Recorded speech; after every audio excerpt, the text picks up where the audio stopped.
देवी हम नहीं जाएंगे। क्यों?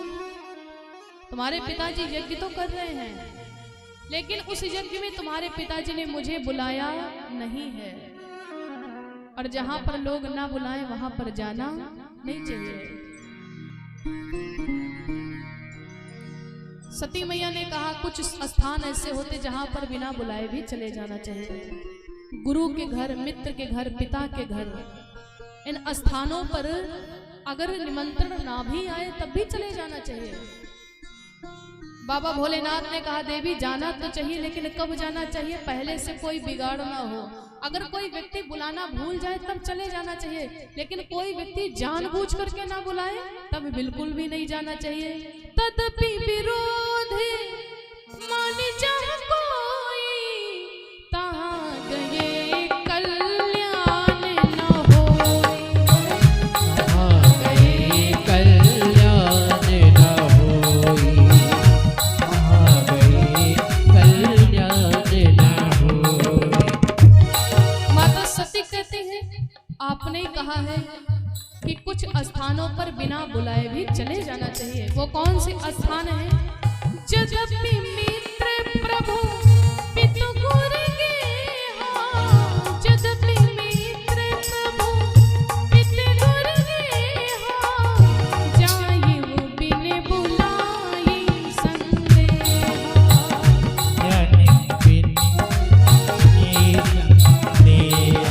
माता सती ने कहा आप खुद कहते हो कि मित्र के घर, प्रभु के घर, पिता के घर, गुरु के घर, इन स्थानों पर बिना बुलाए भी चले जाना चाहिए। निसंदेह, टेंशन नहीं कि नहीं बुलाए तो ना जाए, बिना संकोच किए ही चले जाना चाहिए। बाबा भोलेनाथ ने कहा अगर व्यक्ति बुलाना भूल जाए तो जाना चाहिए, और अगर कोई व्यक्ति जानबूझ करके ना बुलाए तब बिल्कुल भी नहीं जाना चाहिए। और अगर चले भी जाओगे तो क्या होगा? तदपि विरोध, तदपि विरोध मान जा कोई, तदपि विरोध मानी जहाँ कोई, तहाँ गए कल्याण न होई, तहाँ गए कल्याण न होई।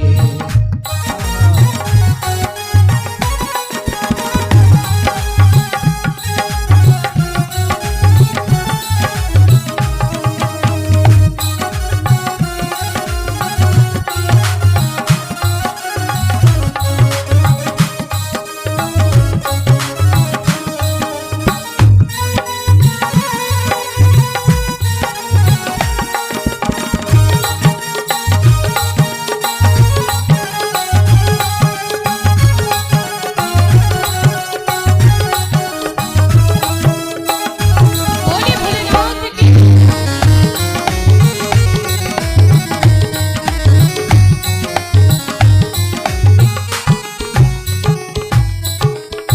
भगवान शिव कहते हैं अगर कोई जानबूझ करके ना बुलाए तो वहां पर नहीं जाना चाहिए। माता जी को जगा दो, बहुत नींद आवत है। इधर भी कुछ लोग सो रहे हैं और इधर भी कुछ लोग सो रहे हैं।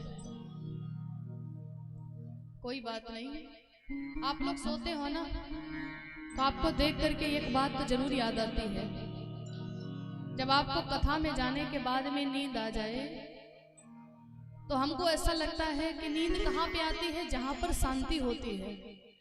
नींद कहाँ आती है? जहां पे शांति होती है।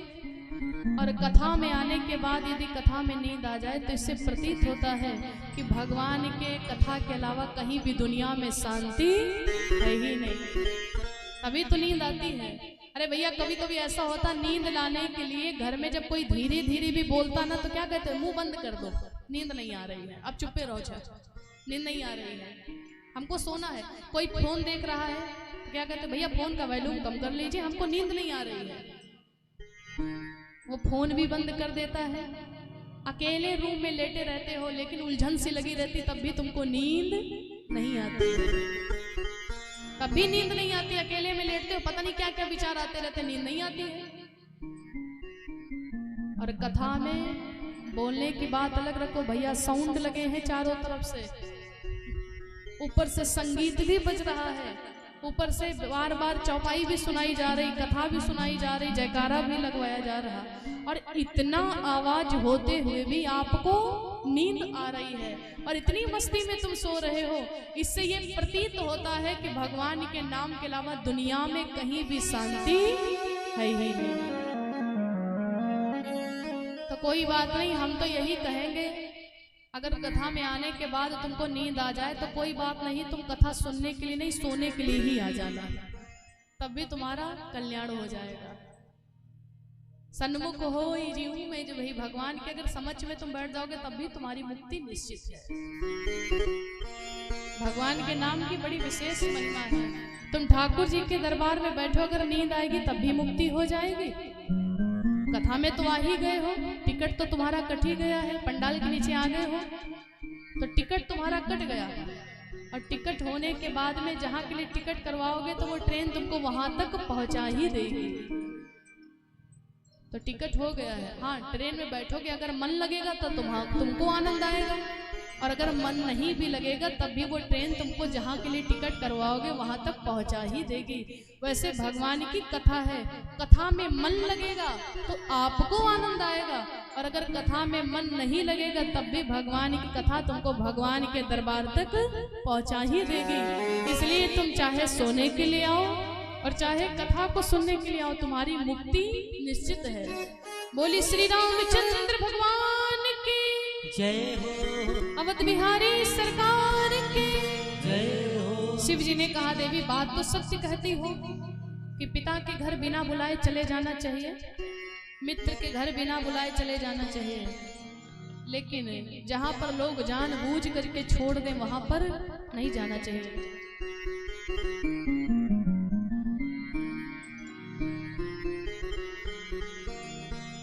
जिस भजन में राम का